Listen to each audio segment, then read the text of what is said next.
mentionné et vous nous demandez de rester aux côtés du Sénégal. Oui, nous le sommes prêts et nous le resterons. Et nous savons que vous êtes juriste par formation. Vous avez aussi parlé de l'état de droit. Et je me permets de vous adresser la parole en tant que sénateur élu dans le suffrage universel direct, ancien candidat à la présidentielle de la République tchèque. Et je suis l'actualité sénégalaise avec inquiétude.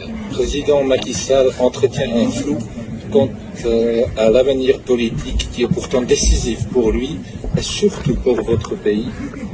Il ne peut pas briguer un troisième mandat de par la Constitution et pourtant son silence qu'il cultive et qu'il entretient inquiète la représentation politique et éveille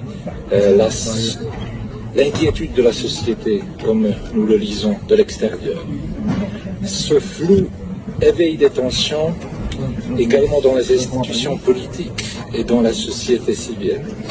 D'ailleurs, l'ancienne première ministre, Aminata Traoré, a formulé cette inquiétude de vive voix quant à l'avenir du Sénégal, car d'après elle, le président fait comme s'il n'envisageait pas de respecter la Constitution et souhaiterait se représenter. Pourtant, votre pays a été depuis toujours réputé par la stabilité de son système démocratique. Hélas, aujourd'hui, le nombre de prisonniers politiques est plus élevé que jamais, des journalistes sont arrêtés, la liberté de presse est sous l'attaque.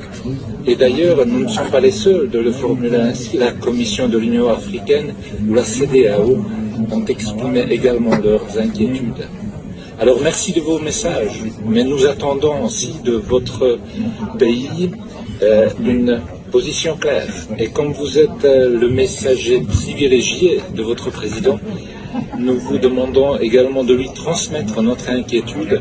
Nous sommes prêts à honorer ce partenariat que vous avez mentionné et nous sommes prêts aussi à honorer cette solidarité européenne que vous appelez de vos vœux. Merci beaucoup. Vous l'aviez mentionné et vous nous demandez de rester aux côtés du Sénégal.